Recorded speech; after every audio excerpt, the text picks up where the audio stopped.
Welcome back to another episode of the MetaRick podcast, where we share the stories of builders, entrepreneurs, and business leaders working with emerging technologies like virtual reality and artificial intelligence.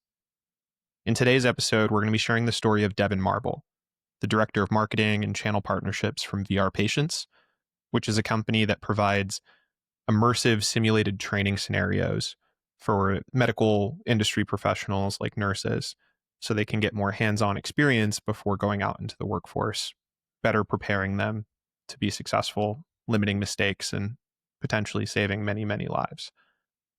Devin will get into his backstory of how he started in the entertainment industry, producing feature films and television, how he was interested in becoming a firefighter and stumbled deeper and deeper into the medical world, and how that eventually led to producing fully immersive, engaging training scenarios with virtual reality.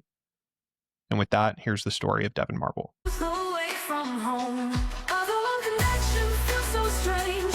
People changing with every phase, holding tight through space and time. Across dimensions, hearts align. I'm MetaRick! What? Let's dive in. All right, Devin, so excited to dive into your story, man. Something when we were kind of prepping for the pod that stood out to me a lot is, after 40 plus of these interviews with people working in XR, there's a lot of creatives that end up working with this technology. A lot of people that come from film and television backgrounds and creating movies or different forms of art. And so when you were talking about your background in that world, I thought it was pretty relevant. And so I'd be curious to start there, maybe kind of diving into what you were doing before you got involved in XR technologies and kind of what that story looks like. Well, first of all, thanks for having me on your pod. I really am honored to be here. So thank you.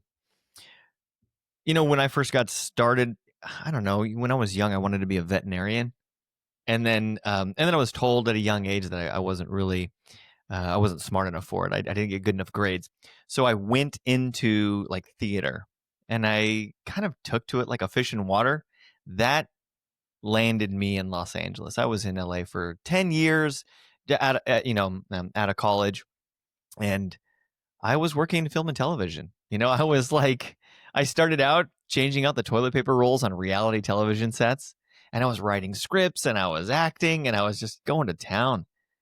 And after 10 years, I ended up being a producer, worked on some notable shows, and I have the little .pga after my name on when it runs on the credits. Actually, in the background right here, this is the first movie I ever,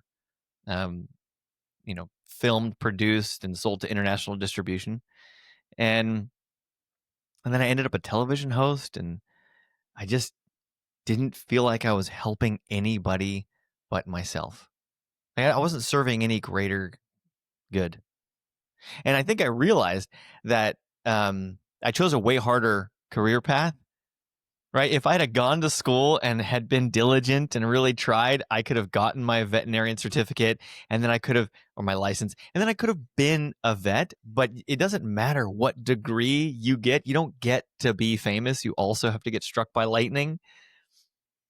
So I think I learned a lot of things. I learned rigor. I learned, being creative, just being plopped in the middle of nowhere. You're in Manhattan. We got to film. We got to produce something. Figure it out. Writing.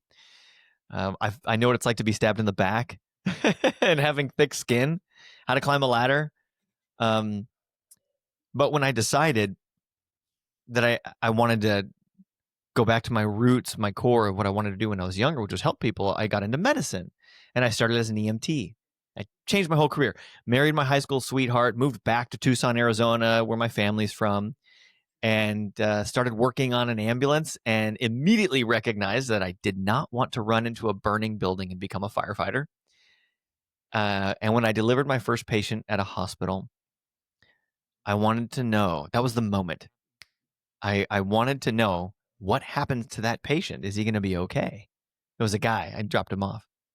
And I remember my EMT buddy was like, well, I don't know. That's not our job. And I'm like, yeah, but is he going to survive?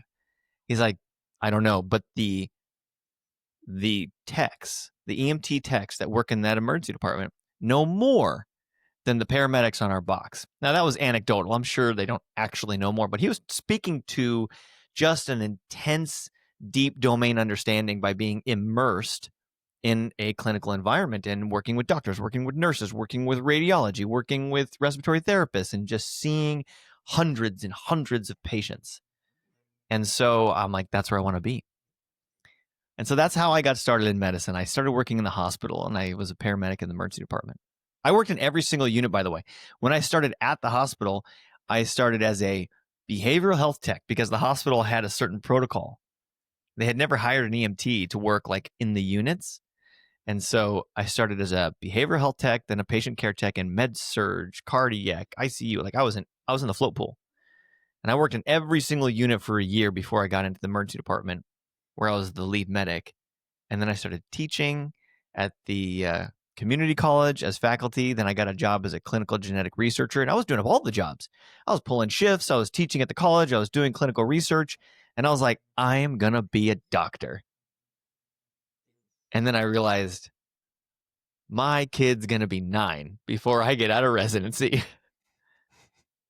And that was about the same time as COVID hit, and I switched to digital.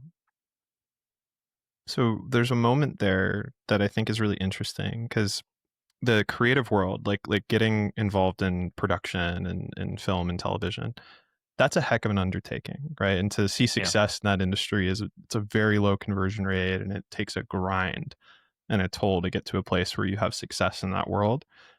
And so building a whole career for yourself and getting that far into that world and seeing that success and being in that small conversion that really, got a feature produced and worked on real big productions, that's a pretty big life choice to then switch out of that and kind of move out of that world and start over and go into medicine and kind of chase that old dream. What was there a defining moment or person or kind of what really solidified that decision for you to move, kind of give up a career that you built for yourself to start over like that? There is a defining moment. I think it's a little bit cheesy, to be honest with you, like something that you would see on TV or something, but it's the truth. It's what happened. I had a dream that my 4-year-old son, and it's just coincidence that I have 2 sons because I didn't have any kids back then, but I had a dream that my 4-year-old son walked up to me and asked me what I do for work. What do I do for work? And I didn't know what to tell him. I remember I was in this dream looking at this kid who's looking up at me, and I'm like speechless because I didn't want him to become I didn't want him to go into film and television. So I didn't want to glorify it. It's hard to talk about working in film and TV and not make it sound glorious. It's a grind. Why was it that you didn't want him to go into that world? Because I didn't want him to feel the same pain and stabs in the backs and the constant failure, the constant rejection, the constant scraping by. I can't even tell you how much top ramen I've eaten in my lifetime. And it's so expensive out there. It is more than feast or famine. 10% of everyone working in film and television is making enough to get by. It is the 1% that's what you see in movies, like leading, right? So you're, so I didn't want my kid to aspire for fame, and I didn't know what to tell him. That's what I do. And then I also didn't want to admit to him that I didn't like it, and then to have to face the question that he says, then why are you doing something that you don't like to do? Which is great question, kid. Which is why I just sat there staring at him, and I woke up in a cold sweat. And of course, it had been building, right? Obviously, something had been brewing in my gut. It wasn't like I had a dream and I was having a great life, and I went, that dream totally changed my life. It's no, something was changing inside of me. And so that was the impetus for making a change. I think the other piece of it was that at the same time, I was feeling more of a responsible adult. I'm married, and I had plans to have children and have a house. And, having a house in Los Angeles it was a dream that was unattainable financially before COVID. And now it's just crazy. Those houses are so expensive. You get a 600 square foot place for $1 million. So, you know, I wanted to do right by my wife and wanted to have something called health insurance. That's like not a thing in the industry. You know, I had here you go, Rick, my best year working in the entertainment industry, I had 9 W-2s and I made $55,000 that year. Because every time you work on a show, it's a new LLC production company. That's how they silo each piece of creative entertainment into something that's secure. They just started a new LLC. It's why it's always a new production company name when you're watching movies. So if you're going to sue, you can sue one entity that doesn't have ownership over any of the other creative work. And so each one's its own silo, which means you have to fire the crew and rehire the crew, fire the crew and rehire for each LLC. So man, it looked like I had a ton of jobs.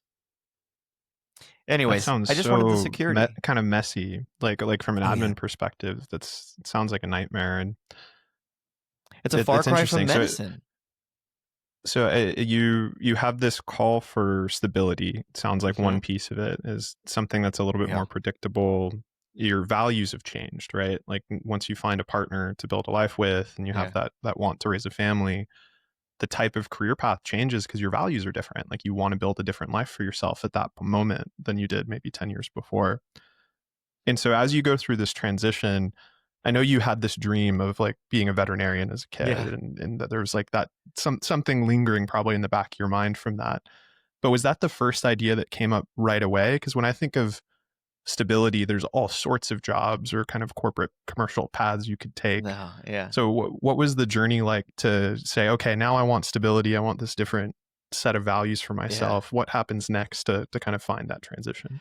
I think people go to what they know, what they're surrounded by. And my brother-in-law, amazing man, his name's David, he's a firefighter. And I was like, I'm going to do that. I'm going to be a firefighter. So that's why I went to get my EMT. It kind of served both purposes, right? I was like, I'll do something stable with a pension, and I'll be secure with my family and my wife, and I'll serve the community, and I'll be able to do some medical stuff. And then I took the firefighter exam a bunch of times and tested in all the physical stuff I was capable of doing, but the whole burning building thing was a real barrier for me. It really takes a unique person. My brother-in-law's a special man.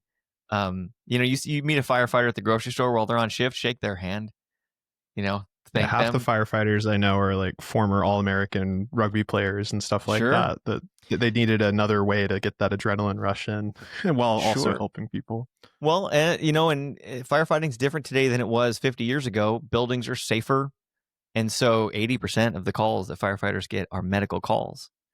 Like the paramedic EMT ambulance box that is run in tandem with the fire engine that clears the way on the way to the scene really saved the first responder network throughout America, because there's just not enough things catching on fire. So they need to be on call for it, but they also need to serve the community in another way. So now in many communities, if you're an EMT and you're a firefighter and you want a promotion, you have to get your paramedic. You have to learn medicine. That's 80% of your calls. So, that was the impetus, right? It was like, I'm going to choose something secure, and I chose firefighter. And then I realized, I think it's the medicine that I want to do. And then that's when I chose hospital. And so when you start that career in the medical world, is that going back to school and starting from education or some form of internship, or kind of what tactically, what does that process look like when you kind of start that new career? Yeah, I think the first thing that I did was thought about what's attainable. And I thought, well, maybe I could go as high as like physician's assistant. I had this mental block that I couldn't be a doctor. It was that old mental block that you can't do it. You're not actually smart enough for it. There was a moment that I realized when I chose to go back to school, get my bachelor's of science. I was a career changer, which a lot of medical schools really like. There are some medical schools that withhold admissions for people who have just been doing anatomy, physiology, and chemistry and microbiology throughout their whole student career. They want the lawyer who chooses to become a doctor. And there are schools that just do that. And so I started my bachelor's of science. I just was rigorous at school. I was working multiple jobs, going to school remotely and online, and going into class, just grinding. It's like, I'm going to get this done. And something clicked throughout my educational journey. I was like killing it. I was getting phenomenal grades and I was doing really well in class. And it just had to do with a reason for why I'm doing this. My reason was so strong that it didn't matter. Like my IQ was not a thing. And when you're a kid in high school, that you think that's a thing. You think like, well, I have to be smart to do well in chemistry. And it's like, well, no, actually, if I work harder than the person next to me, I can figure this out. And it's really just a muscle that we're exercising here, right?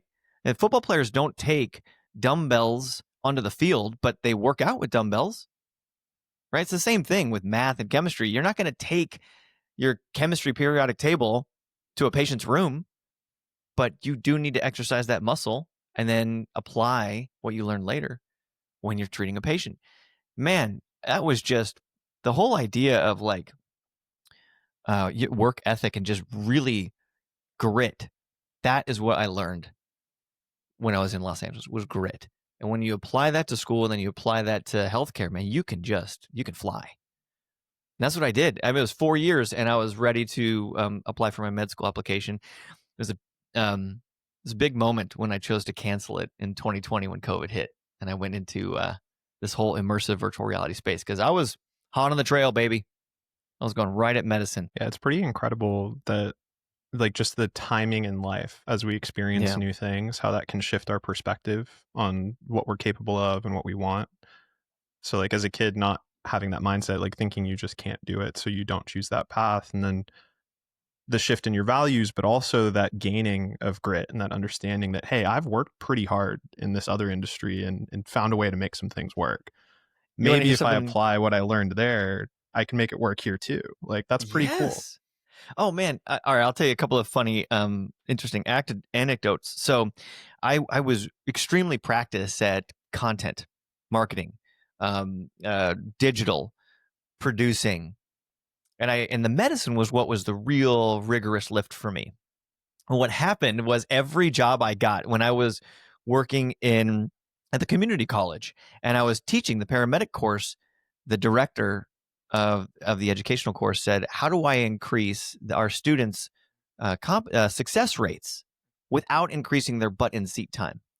And I said, oh, give me a camera and give me a computer, like buy me one for the college and I'll take care of it. And that's how I built the Immersive Medical YouTube channel. It's got like 36,000 subscribers and 4 million views in 120 plus countries.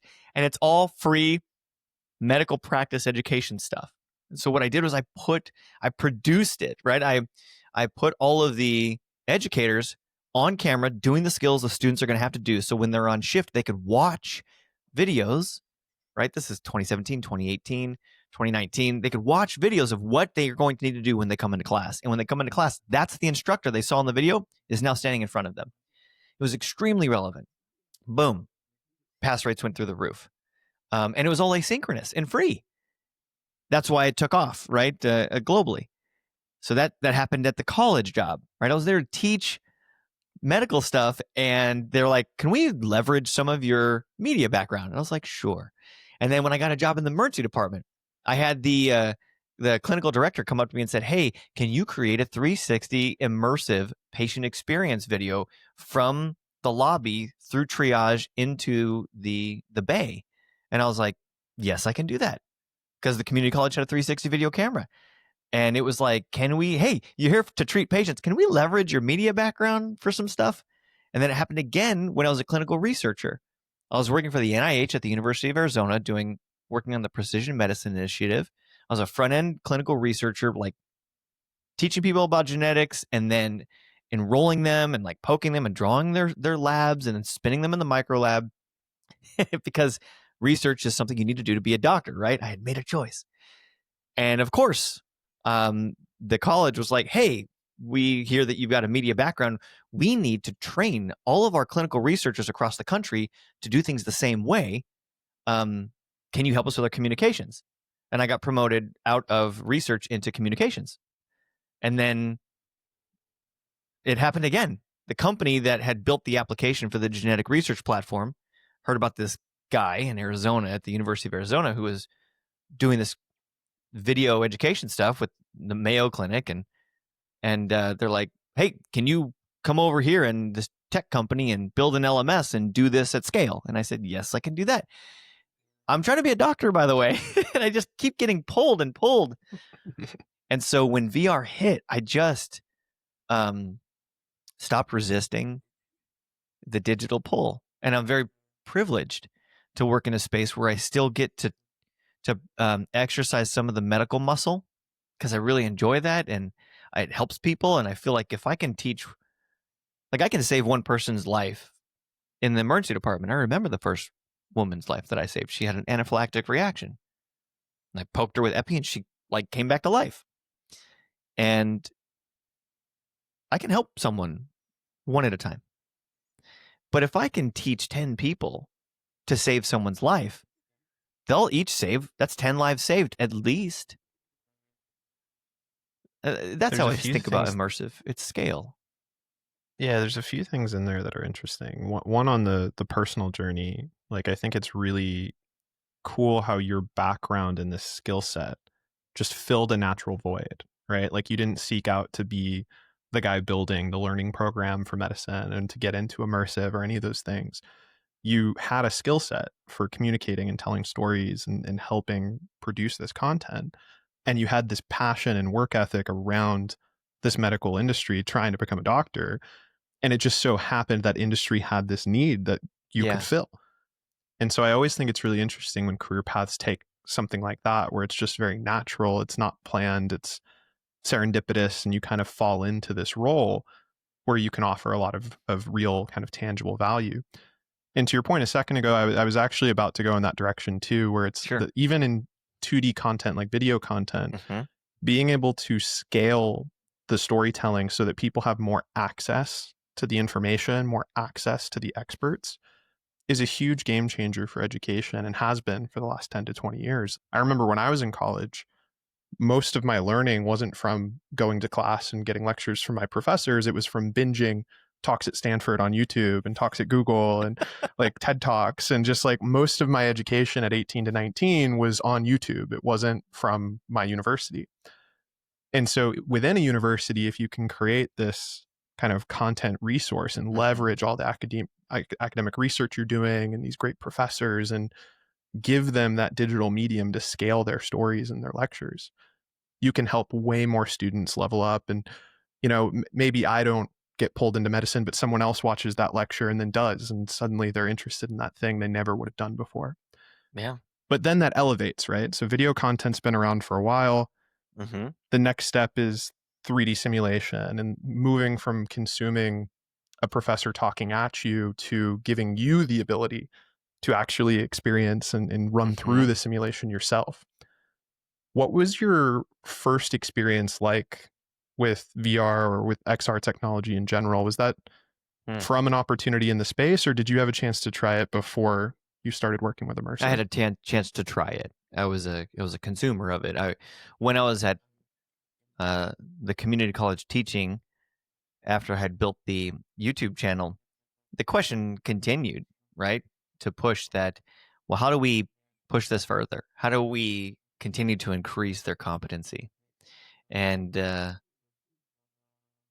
think the Quest 1, the Quest 2 had not quite come out yet, right? So I'm pretty sure this was early Quest 1 or maybe just beginning Quest 2, like it had just dropped, so it was getting really exciting. And I tested a bunch of platforms, and back then you would reach out for a demo, you would take a virtual demo over Zoom, and then I would always ask for them to ship me a headset to try. And I'm like, and I'll send it back to you. You can put tracking on it, whatever you want. I need to put my hands on this thing because this is so new. I have to show my directors. They have to feel it. They have to understand it. And so, and then of course, after the first demo arrived and they tried it, I was able to convince, it was so compelling. I was able to convince the college, we should buy one headset here at the college so we can be downloading and testing this technology. So I think my very first foray was a Oculus Rift wired headset and an HTC Vive headsets. We had two. And I had set up a little VR studio at the community college in kind of like this open space that we used for clinical skills education. And I was downloading every single free application I could that would work for immersive. And so one of them was you could just stand inside of a heart and watch the beat and the electrical conduction. And what we would do is we would cast it and then screen record the cast and do a lecture about conduction of the different types of heart rhythms. And then we would take that 2D screen recording of a faculty in 3D standing inside the heart, and we would send that to the students on the YouTube channel. That's an underrated use case Yeah. for VR, by the way, because I think when we think of VR, we jump straight to the full experience of everybody being in the content and going through it. And hard skills training comes to mind so quickly when most people think about VR in medicine. But the ability to create compelling content where you don't need to do custom VFX to do the entire 3D video of how the heart works, but instead you can build it once and then bring someone in and record content very quickly to have them comment on it or talk about it and be able to scale these videos produced around that content. That's very interesting. I remember the first time I put one of the faculty members through this immersive, the heart's beating, and you can see the conduction pathways. It's like cut open. So it's huge, right? It's like 6 feet in front of you floating in the air, and you can put your head inside of a valve. And I said, okay, I'm going to put you in this headset. And he teaches our conduction of arrhythmias for like AFib, and then first degree block, second degree block, secondary type 2, third degree block. And everyone always, students especially, they always get those blocks mixed up because there's just little nuances in like the waveform and how the heart beats. And he himself, the faculty, always has to refresh before that lecture just to make sure he doesn't mix up second degree type 1 and second degree type 2. Just to make sure. And it's almost like it just never sunk in, never cemented in his brain. And so on this day, I told him, I'm going to put you in this headset. And here's what you're going to see. And if you get queasy, just let me know. You're in a safe space. Just take the headset off. And he went in, and of course I'm recording, right, his POV on the screencast and his mic. And he goes in, just silence, staring at the heart. And in his hand, he had the EKG rhythm or the ECG rhythm of the second degree type 2. And he was looking at a gigantic heart with the conduction of the second degree type 2. And it was very user friendly. You could just grab a slider bar and slow down the heart. And then the conduction would slow, so you could watch the electrical conduction go and the muscle squeeze. And then he sped it up. He spent 30 minutes in that headset. And when he came out, he said, "Thank you. I will never forget that. I will never conflate those rhythms again." Because how are we memorizing things that are hard to visualize? With a book, with pictures, we have like, maybe you have like little plastic hearts and you're showing people and you're drawing with dry erase markers and you're constantly trying to draw different ways to help people sink in. And in this moment, he was standing inside of the heart watching it conduct, and he went, click. Well, I think one of the things when we think of retention in education, it's like, how does the human brain even remember things? Like, how do we actually lock in a memory, whether it's for education or otherwise? And it's not chronological. It's not like we all have this timeline sitting in our brain that says this happened and this happened and this happened. Like it's not a timeline.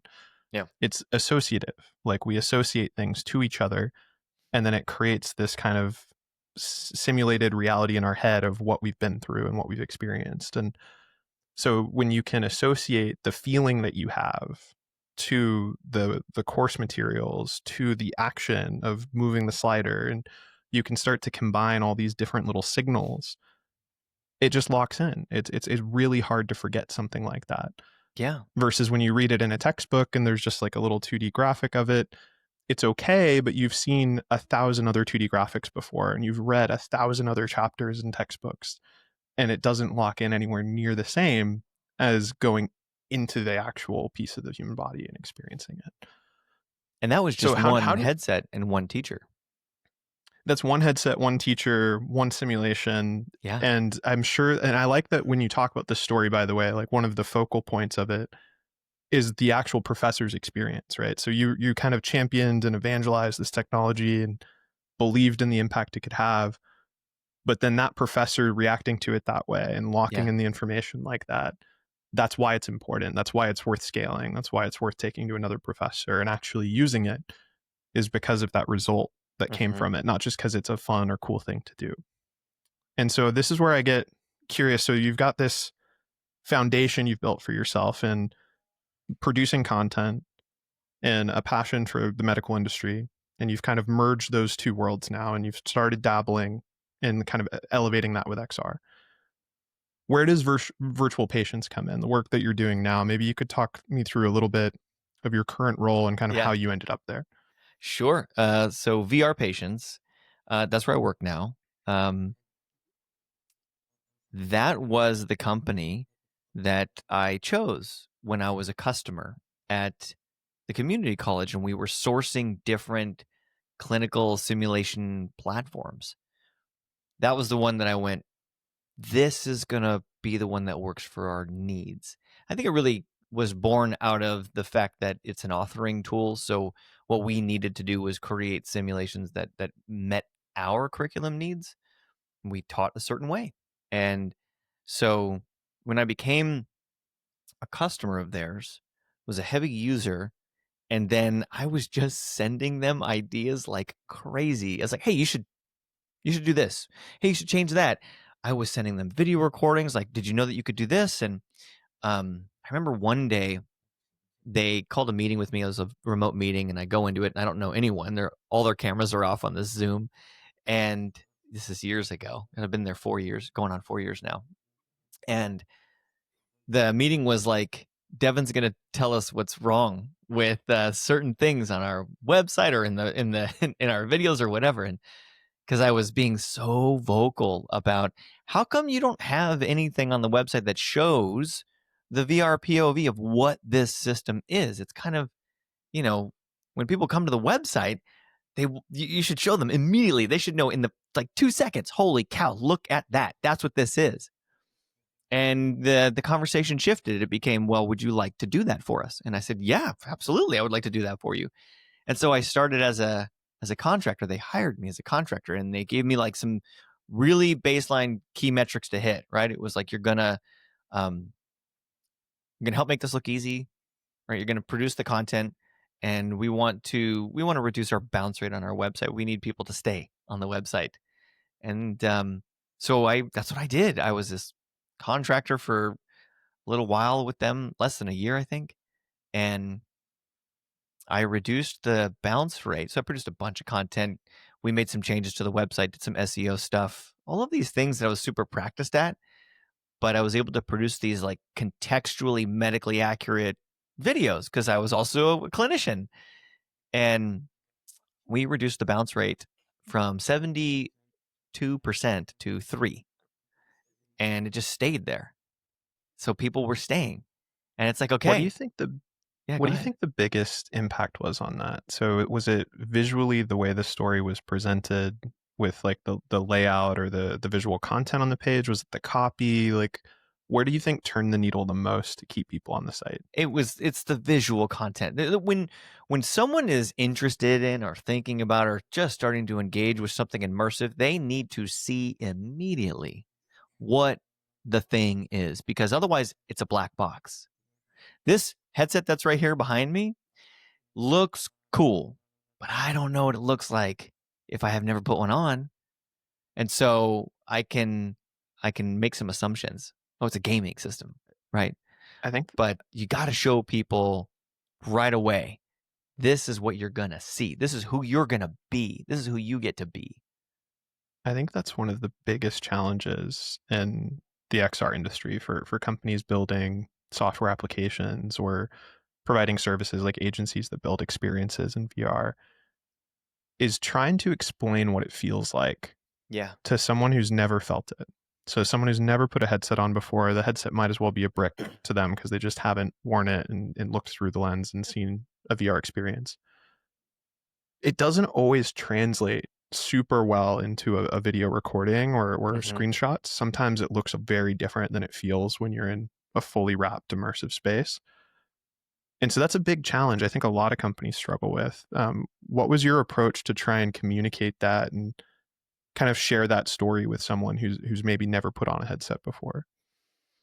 My approach was to pretend like my neck didn't move very well, because if you whip your head around, makes people sick when they're watching a two-dimensional video.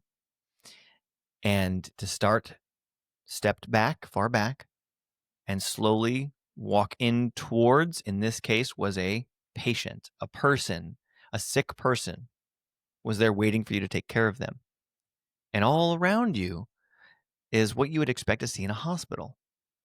You know, there's the sink, there's the bed, there's the curtain, there's the monitor. So you start back and you give them just a beat, just a second to take in what it is, the space that they're in. And then you slowly walk forward, and you got to get uncomfortably close to the avatar, because again, these people are going to watch this on a website in 2D. And so you've got to give them a sense of distance, of presence, of you're going to get in close and you're going to experience something. You know what it makes me think of the way that you're describing it is because I used to work in film as Yeah. well. I was an actor for a while, and I remember sometimes when I'd be acting on set, there'd be these moments where I'd get a direction from the director or the cinematographer where it's like, hey, I need you to stand slightly further away or like lean back a little bit. And it feels very unnatural in the scene. It feels like I'm standing uncomfortably far away from the person I'm talking to. But in the frame, it looks perfect. Looks like good. it looks way more natural. It's framed the way it's supposed to. But it's the frame that matters, because that's what's going to show up in the movie. That's going to be the thing people actually experience. It's going to create what they feel. And so what you're describing here with VR, it's the same thing. It's like you're not trying to replicate what does it exactly look like to me in VR. Mm-hmm. You're trying to replicate what it feels like for me in VR when you look at the 2D version of it. That's it's the pretty same interesting. thing. It's the same thing when I put someone in a headset for the first time. I always set the scene up where the patient or the thing, the objects, are not going to be in their face when they put that headset on. That they put it on and they're going to be stepped back a few feet and they're going to have a second to take in what it is. Then they get the opportunity to walk forward towards the patient, the human looking, the realistic looking patient. And as they approach this patient, the patient gets larger, has this presence, might speak to them, and you're in it and you're engaged. You forget that you're anywhere else. So in this, because again, I think a big piece of it is like, can you make someone feel a certain type of way to get them to be engaged and lock in information? When do you think it's most appropriate to go full headset, full immersion versus a 2D either video explainer or maybe a 3D configurator on 2D? Like when is headset really vital to the experience versus like maybe a 2D version of the experience? I think it depends on what goal you're trying to achieve. If all I'm doing is trying to get people to memorize something, you can do 2D all day. And I mean, like, memorize a sequence, memorize a rhythm, memorize a diagnosis or a med calculation. Because again, we're still talking patient care, healthcare stuff, right? You could even go into pilots and airline pilots, memorize, where things are situated in the layout. Those are perfectly served with two-dimensional. But if you need someone to remember what it's like to be present, you just start on day one. Day one is immersive. You don't have to crawl, walk, run towards it. You just put it on. It should be the new baseline standard. We say make every day a sim day. It's never been possible before, because in order to perform a simulation, you need to have the simulation equipment, which is typically an infrastructure. If you're a pilot, you have to have a cockpit. If you're a clinician, you have to have a hospital room and a mannequin and a bed and gear. So you can't sim every day. It takes too much time. You can't do it at home. So this is why nursing students don't typically do simulation in their first semester when they're learning anatomy and physiology. But today, you can. Limited access. It's hard to get into, and that limits the reps that people have. I think that's the biggest thing I keep thinking repetitions. Yes. if you can only get 5 repetitions in a week over the course of 6 months or something versus being able to do infinite, and like A to your week. point earlier, like if you can get the grit to like go in and like really, yeah. By the way, I might be totally off on the Oh man, I'm what gonna would blow you your say is mind the right now. amount of how much do people get access to? Like one simulation all of college, or Let's just what talk. does it Let's work? just talk traditional simulation. Okay, traditional simulation. So there's mannequin, and you got some setup, and okay. I've told the story numerous times before. I was on a flight. There were 2 BSN nurses. They'd been nurses for 4 years. They did a 4-year degree, so relatively recently, and they loved being nurses. They found out what I do. We started talking, and I asked them about how many clinical simulations, high fidelity simulations, did they go through. That means realistic simulations. So it could have been a standardized patient, which is a person who pretends, an actor who pretends to be a patient. Could have been a mannequin. We're not talking task trainer, which means like an IV arm and you're practicing just on an arm. We're talking like a scenario. There's a whole setup. There's a story there. So how many high fidelity simulations did you do in order to complete your 4-year degree? So in 4 years, how many simulations do you think that they did? And by the way, they did more than most. I typically hear less. And I just want to be clear about something.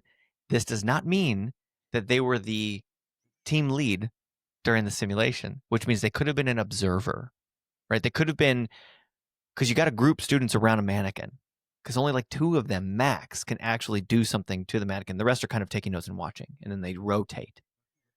So how many simulations do you think these 2 young, excited, working professional nurses went through in order to get, their completed requirements and become a nurse? So I probably would have guessed much higher, but just based on your reaction to the numbers I was throwing around a second ago, I'm Well, going to go then pretty low. Let's pause say it's then. like What do let's you say think like they 6. should versus what do you think they might be? Like, what would you Well, expect? I mean, so should, I would say like as much as possible, right? As much Like as if you're going to have possible. someone go work in a field where you're literally talking about life and death, like we Yes. talk with like sending an email in the corporate world is very different than like legitimately saving lives in a hospital and in a Right. life or death situation. So you want those people to be incredibly prepared. You want them to be ready. You want them to not be second guessing themselves. You want them to be extremely prepared for those difficult situations. So, I mean, I would say hundreds, like as an ignorant person off the side that would have an expectation, I would say as many as possible. Yeah, because if we're talking 4 years, right? You're talking you enter Yeah. into school and you're what, 18 years old. When you come out of school, you're 22, right? So in all of that time, these nurses did 12. That's crazy to me. That seems so incredibly low. Like even It's really not. because It's right. that's It's even not that counting low, and like that's a little scary. that's even counting like role plays, right? Where like you have people acting out the patient role and like kind of doing a It's scenario. correct. Now, there's a lot that goes into nursing. There's a lot that these faculty are doing. There's a lot that these nurses have to do. Their books are thick. I've got a nursing book right here, right?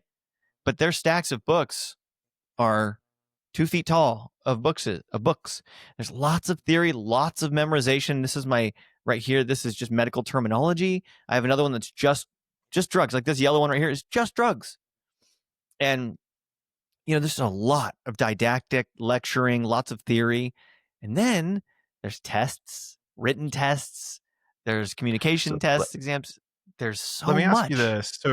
So when I think about other fields, right? So like there's so many different professions, and I feel like most people come out of their 4-year degrees not very prepared for whatever job it is. Like they have a work ethic and they have a base level knowledge of information of some kind, but if you're going to get into like a marketing brand role or social media role for a consumer product, then whatever degree you focused on might help a little bit, but probably didn't teach you about the ins and outs of navigating corporate culture and like the acumen of great marketing, and all those things have to come once you get into the role. So a lot of people start in an entry level job of some kind where they have 1 to 3 years where they're kind of learning from a manager and from a team and executing all these tasks, and then eventually level up into strategy and whatnot. In the nursing world, does it mirror a similar path, or do you get thrown right into the deep end the second you graduate? Like, what does that transition look like from your degree you get to thrown your right profession. in. You just go right into it. You'll have a preceptor. You when you start at a hospital, you're going to get tied with someone. You're going to get onboarded, but there's an expectation that you know how to take care of a patient as a generalist, as an RN. Now, an RN is not going to get thrown into the ICU. That's a specialty, right? That's like another year of schooling. And an RN's not going to get thrown into the pediatric department either. That's also a specialty. So if we're not talking specialties, we're just talking your average, the majority RN out there. Yeah, they just get thrown in. And I'll give you a perfect. I just spoke to someone about this 3 weeks ago. I met an agency, a nursing staffing agency. This is what they do. They staff nurses all over the country for hospitals who need nurses. And they have what's called a DNR rate. Now, in the hospital, DNR is do not resuscitate. That's like usually an old person, right? And they're like 90 and they're like, okay, don't resuscitate that person. They've chosen not to be a resuscitate. This is do not rehire. The do not rehire rate for some of these nursing staffing agencies and the nurses that are going out and traveling to these hospitals. So the hospital that receives that nurse, the nurse starts at the unit. They have a certain level of competency. Are they ready or are they not? The hospital needs them for a certain amount of time. Maybe it's 3, 6 months, maybe it's a year. And the hospital says, rehire or do not rehire them. 60 to 70% do not rehire rate because they are not clinically competent. They're not ready. They're not meeting the standard of care that the hospital requires. That is not because so interesting. the nurse is not a competent individual. That is not because they're not smart or because they're not good at what they do. It's because they're not ready. It's more than books. It's more than passing the NCLEX. It's more than tests. It is standing in front of a person and practicing real life training without real life consequences, making mistakes where it's safe. Well, this is where it's so interesting because I think what schools are like higher education is very good at the research component and like getting access to information, the thought exercises, and all the stuff that you were talking about a bit ago when it comes to memorization and process and like the preparation portion. I think that part is done fairly well. But the actual doing of the work for most professions happens once you graduate and go into the workforce. But for a role like this, if you're expected on day one to pretty much be prepared to deliver and like be competent right out the gate, that shifts things a little bit. Like then I start to think of almost like trade schools. Like if you think of like an underwater welder, Right. like you can't afford for someone to go be an underwater welder for 6 months that doesn't know what they're doing. Like on day one, they have to be ready to go do it. But that means they need specialized training programs that provide more access to action and to doing. That's interesting. So maybe we can get into a little bit of VR Patients helps with some of this stuff, right? Like that's kind of your specialty is helping give more access to these simulated environments where you can give people more reps, but in a virtual space, right? So yes, and before we get into that, I want to help everyone understand the gravity of this, and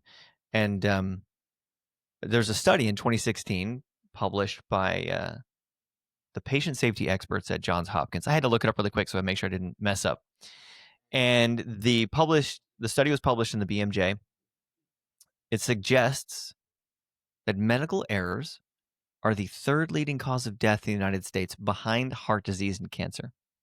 Now, I want to state that there are people out there who have contested that, who have said, "Oh, that's not entirely true." Okay, fine.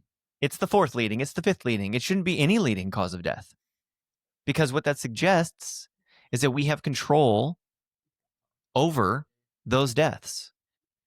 And what does this look like? What does a medical error look like? It's simple stuff, man. I mean, some of it's complex stuff for sure, but we're not just talking about heart surgery. We're talking wrong patient name, gave a medicine, they had an allergy, wrong dose, doubled up on meds. It's disconnections in double checking things, patient safety when a lot of it's around medication, right? And medication administration. It's a lot. It's a lot of stuff. I'm not talking about like the weird, the surgeon left a towel inside of my chest when they were doing surgery. Yeah, that stuff happens. That's terrible. I hope that doesn't happen a lot. But we are talking bedside patient care, frequent errors that we can make a difference on. We absolutely can. And so that is where I believe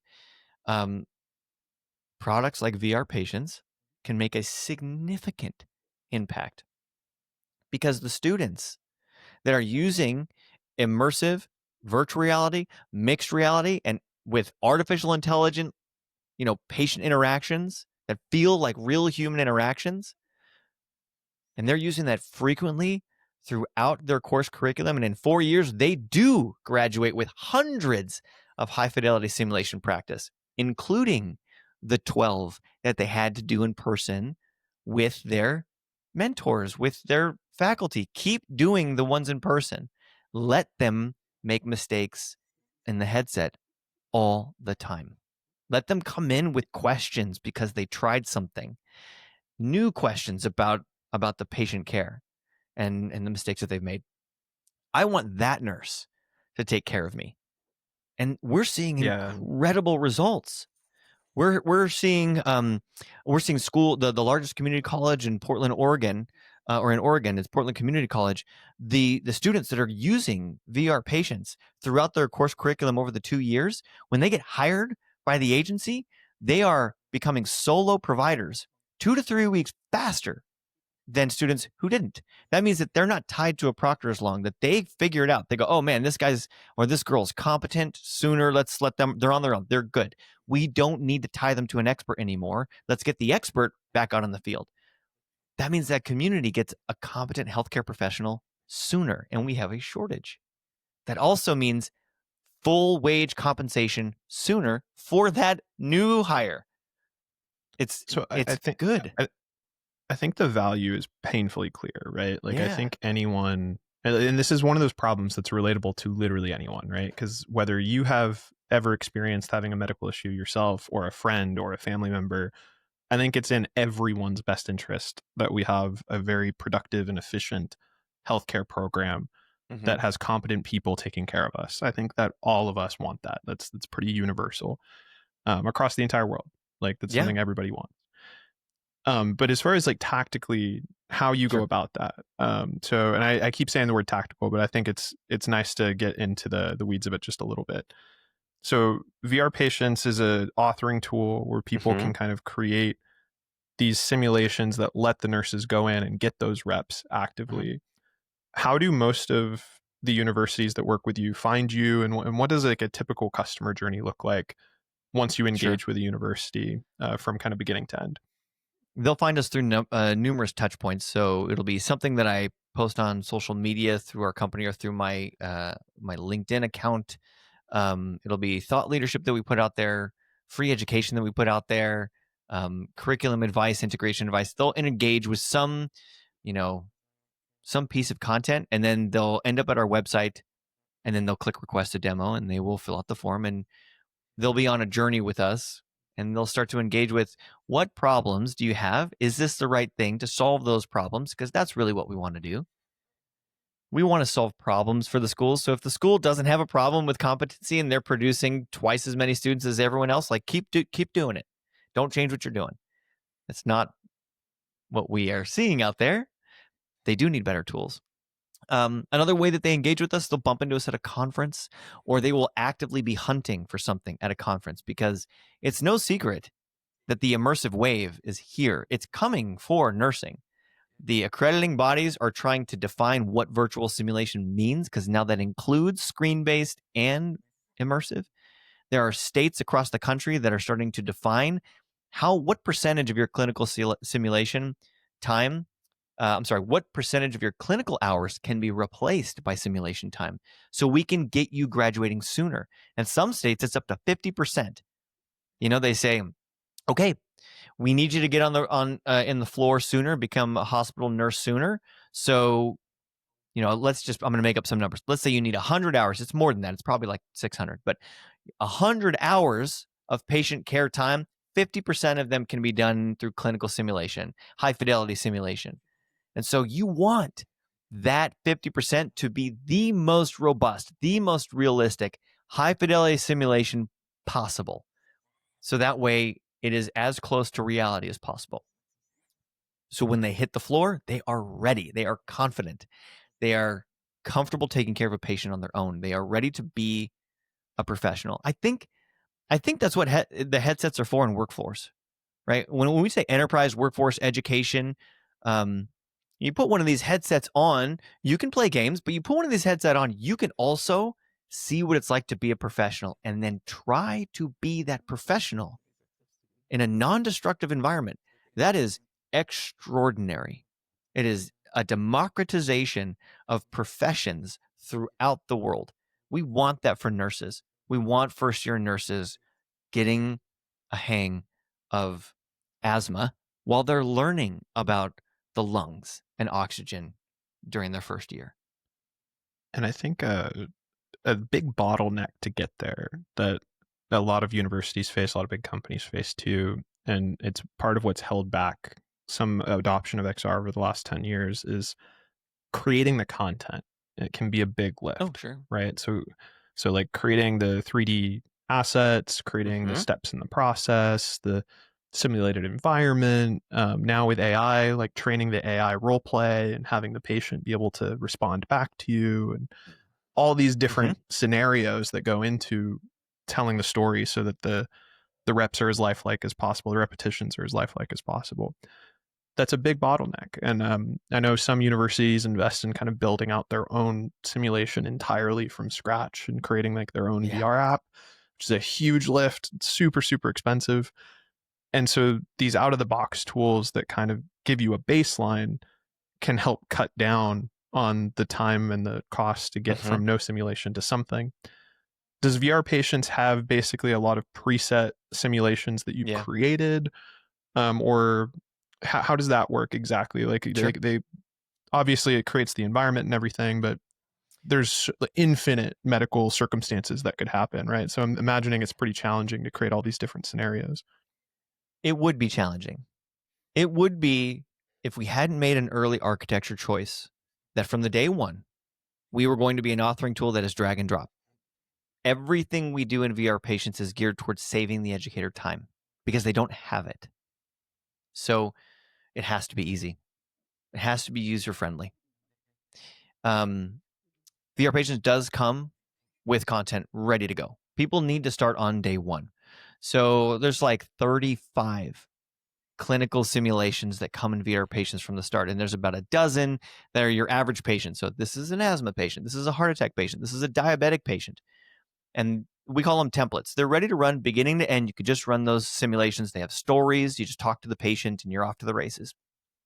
But you can also duplicate that sim and then make changes to it by dragging and dropping and changing it from a skinny woman to an obese male and then adjusting that they have a cut on their arm, drag and drop, and then redeploy. Now you have 2 sims. We also put in there about between 20 and 25 medical activities. And what these are like microburst learning. So this one it's a single activity. It's like 10 minutes long. And all it is practicing listening to lung sounds in all fields. And so it's like a little quiz. And when you change the lung sounds from clear to wheezing, all of the lung fields change to wheezing. It defines what wheezes are. And then you reach out with your stethoscope and you listen. And you get to practice what wheezing sounds like. And they're real human lung sounds from USC of real people. So you choose another lung sound. You choose rhonchi. Then all of the lung sounds change to rhonchi and it defines rhonchi and you practice listening. Well, those activities are really useful on day one. You don't have to know anything about patient care yet, but you do benefit from getting in the headset, from standing in front of a patient, from talking to them and going, I'm going to listen to your lung sounds. Are you ready? And they go, yeah, I'm ready. And you can ask them about how they feel, but what you're really there to do is practice Strider, practice your heart tones, practice your medication math, practice your EKG recognition, medication administration, all of these different things that are just microburst learning that don't actually require you to know yet how to approach a patient and get a differential diagnosis and take your orders and then treat them appropriately, reassess them, guide them through their care. That's what a nurse does. You're going to get there. And so this is how we're trying to provide the industry as a whole with enough ready to go content that they can start on day one, and it's tutorialized and it's fun, it's engaging, it's easy, and it's not going to they don't have to change their curriculum for it. Plus some patient simulations that students can try and get on day one, and the educators can duplicate and make changes to. And then we make the AI prompting so easy where you don't have to do kind of what you described, which is train the AI. It's trained. We hire nurses, we hire paramedics, we have people on our team that have helped us create a technology that allows the AI to always remain consistent and controllable. So all you have to do is copy paste into it your existing scenarios that you already use for mannequins. You already use them for standardized patients. You just need to put a little story in that says, hey, today you're a 24-year-old female, you have abdominal pain, you're otherwise healthy, you had a fever last night, and you're grumpy. That right there will start your sim. And the sim, the AI knows to be a patient, to stay on rails, to follow the story that you have given it. And then, of course, there's lots of other things you can do. You can put meds in. You can allow the learner to do real treatments, or you can just make it something where they're just communicating and they're practicing empathetic care. So I the love idea it. is early nursing, give them something to do. Mid-range nursing, give them something to do. Advanced, you want to do legit, they've got a central line infusion, or you're going to practice on cancer patients. Boom, you can do that too. It should be for the industry. And that's what we target. Yeah. But it is drag and drop. It does come with stuff, and it's ready on day one, and it's ready to be built into something incredible. And just so you know, our customers, we have a couple hundred customers, and they have built, I think we're over 4,000 simulations without our intervention. They're just That's huge. creating. We got one faculty who a lot of faculty work in the field and they teach. And this guy, he's not a coder. You don't have to code. It's drag and drop. He runs a call, and when he gets a really interesting patient, he will take a picture of the EKG, like HIPAA compliant, mark it out. He'll take down his notes, maybe a picture of the skin if there was like a cool, interesting thing that was unique. He'll get permission from the patient, and then he will build that simulation that night, send it to his students. The next day, his students are training on a real patient that happened in their community. See, that's And incredible. he's doing that Like weekly. being able to take real life situations that actually happen and then just translate it almost into this virtual copy of that scenario that can be relived and shared with students. That's incredible. Because you said it. Because Everyone's different. Everyone's different everywhere. different. Every scenario is slightly different. So the more like by reducing the friction it takes to build the simulation, you're able to scale more scenarios more quickly, more cost effectively to give access to the students. Yeah. But then also you're able to reduce the latency between a new story or a new scenario has come up, and we want to get that in the hands of students in training as quickly as possible. We don't want to wait a year or 2 years or 5 years to be able to start training students on those Right. more recent scenarios. And we don't want to nickel and dime schools. We don't want to charge them for custom simulations unless they are specifically hiring us to build content for them. And we don't want them to raise tuition because of a new technology. And so they don't have to call us to make changes to create a custom sim. I'm sure you guys already have your own version of this story, but I've quoted it on the pod a few times now. Brian Moynihan did a lot of work with University of North Carolina's medical program, and I just loved this analogy he made for budget justification for universities, where he's like, we already spend $100,000 on each cadaver that we need, and we need 20 cadavers in the cadaver lab. But what if we took 2 of them? So that's $200,000. And we used that to fund creating a virtual cadaver that has infinite repetitions and access and can be used year over year. Well, you're not creating a new budget. You're taking budget from an existing program. You're not getting rid of all the cadavers. You still have 18 cadavers for medical students to actually practice on because they need to get experience with the real human body.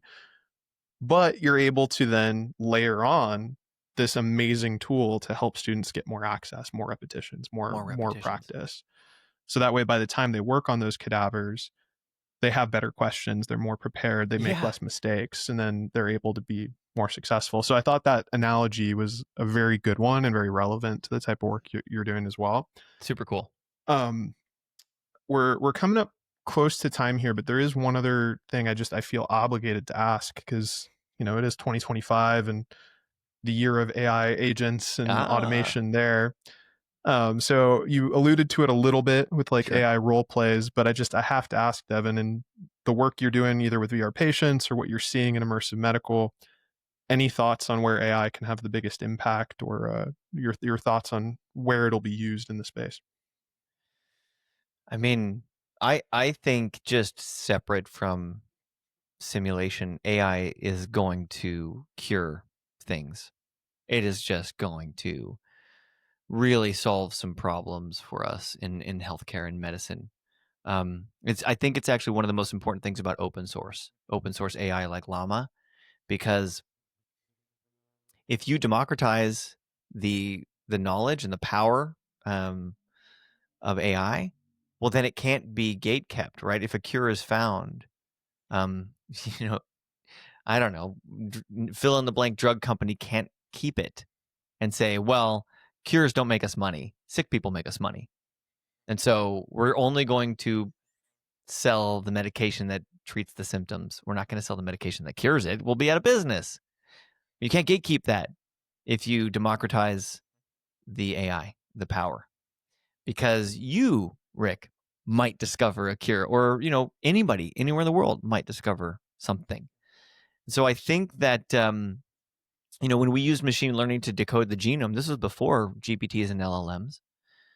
And that was a huge breakthrough for us. It's a big deal. And now that decoded genome can just be plopped into an AI. Who knows what we're going to discover? That is a real place of excitement. I think we should all be really excited of what medical treatment is going to look like in 5 years. I think it's going to be a great place. And regarding, let's take that step down one. Let's talk about just AI, kind of agentic AI, something that can kind of make some decisions or make some suggestions and work with a human. A doctor that walks into my room and has an AI assistant that can rifle through every single known disease on the planet and help him or her with the context of my story. And then that doctor can make a better and informed decision. Because when you go and you meet with a doctor with something unique and they go, okay, well, I'll be right back and I'll see you in a few minutes. They go into their office, they pull a book off the shelf, and they go, what the hell was that? And they're looking things up. Well, they don't need to do that anymore. They've got an AI with them right there who can tell them the name of the nerve behind the eyeball, right, that they can't remember from medical school, and all the diseases associated with it and all of history. I want my doctor to have that power so they can spend more time with me and less time charting and less time hunting. And then in terms of how it applies to simulation and what we're doing today in healthcare simulation, the implementation of AI that we've done with VR patients is built on, the premier GPT. We're built on OpenAI right now. I think that's going to change as all of these evolve, because, man, they're all changing so quickly. We're always going to choose the most secure, right? The most accurate platform, because we're talking medicine, we're talking healthcare. So it really just needs to meet a bar for us. And then it's going to get really powerful, Rick. The stuff that is on our roadmap, look, our AI release that we're going to release here very shortly in April is going to allow any person in almost any language to just have an open dialogue conversation. You don't even need to warn the AI. You're going to start talking in Spanish, and you can just communicate with them and figure out what's wrong with them like it's a human being. And it's incredibly powerful. But tomorrow, we're talking, I don't even know how much I can allude to, but it is going to be so realistic, not just one patient to communicate with, but a more realistic dynamic environment where you're dealing with interprofessional engagements and communication that just feels like the real profession, like I'm stepping into a real hospital. And creating these things is going to get easier and easier. They've said that the the language of coding language of the future is English. We're or hot any on that language trail, for that matter, right? right? Like I think, Yeah. yeah, But I'm saying just you don't need to know spoken Python. word, yeah. Yeah, you just tell it to code in Python, and there's a future where, Rick, you just tell VR patients what you want it to do, and it does it. And so I can't get more specific than that yet, but man, there's some exciting things on the horizon. Yeah, when I tie it back to something you talked about a little bit earlier in the conversation around the human error in the medical industry and how that is like such a high cause of death. I think you ranked it like third.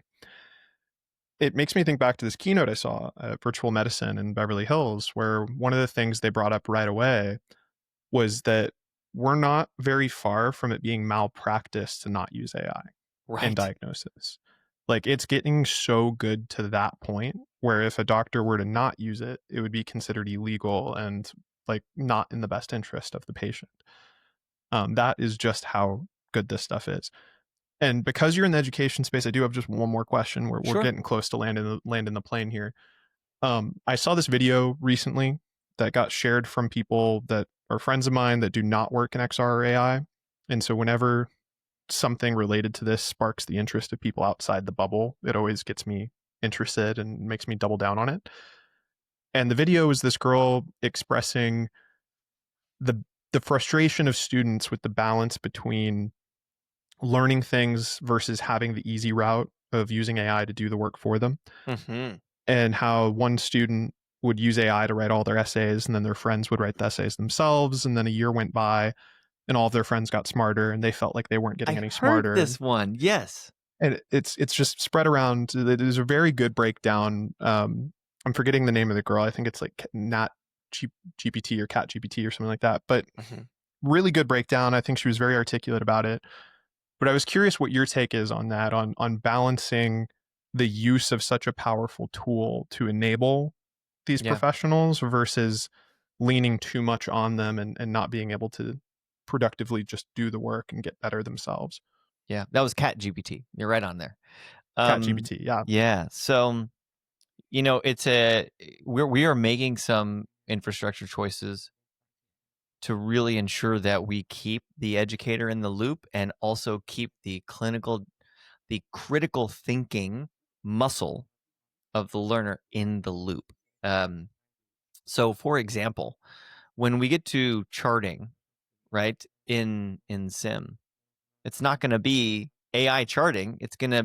You're going to need a keyboard. Like, you're going to need to do what you have to do in real life, because we need these people to be clinical professional people. And so you got to practice like it's real. And so when we implement it into our simulation system, the focus is around a realistic human experience and less around how can we get you through a human experience faster.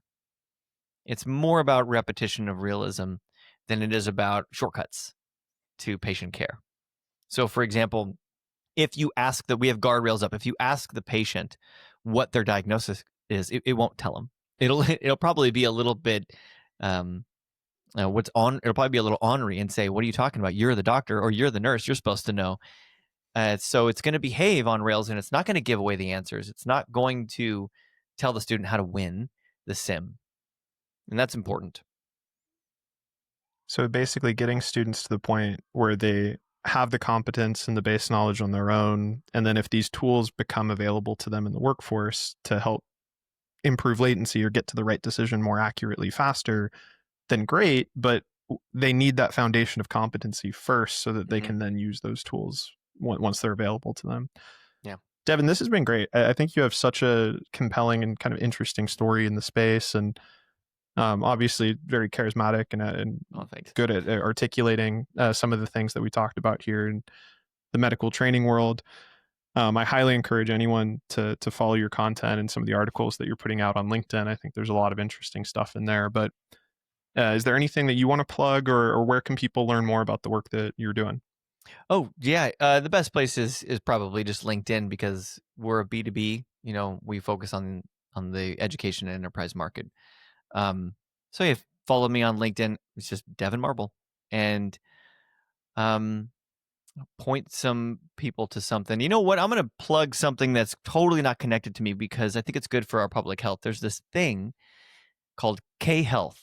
So if anyone out there has never engaged with AI and healthcare, there's a really easy way to do it, and it really democratizes healthcare. And it's called K-Health, and it's an app, and it's an AI that's based on 2 million patient care records that have been de-identified.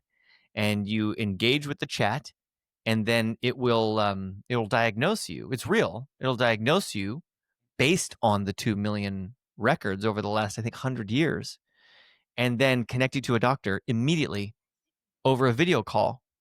And I used it for my wife when she had a bout of nausea and when she got like a stomach bug.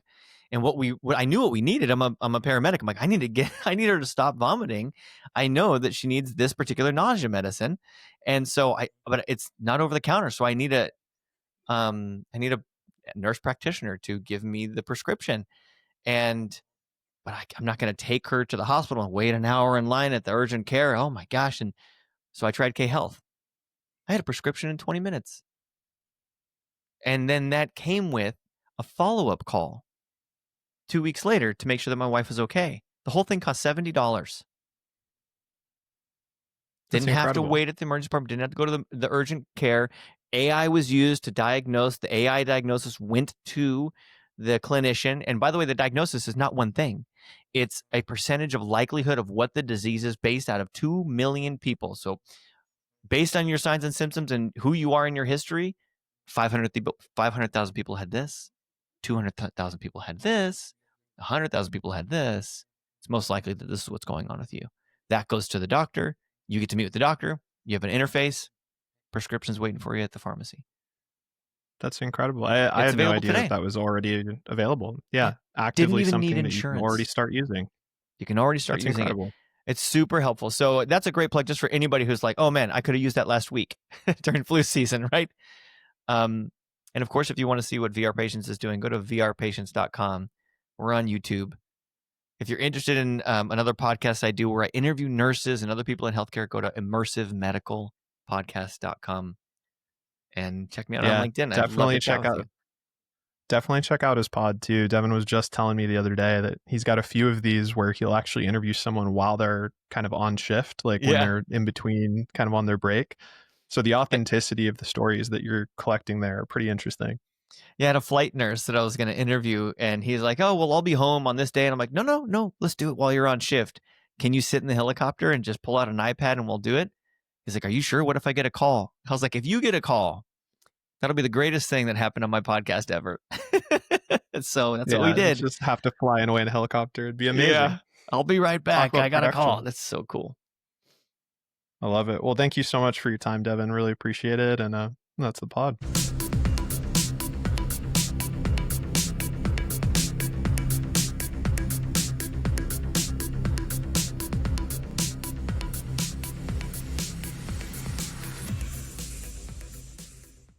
I met a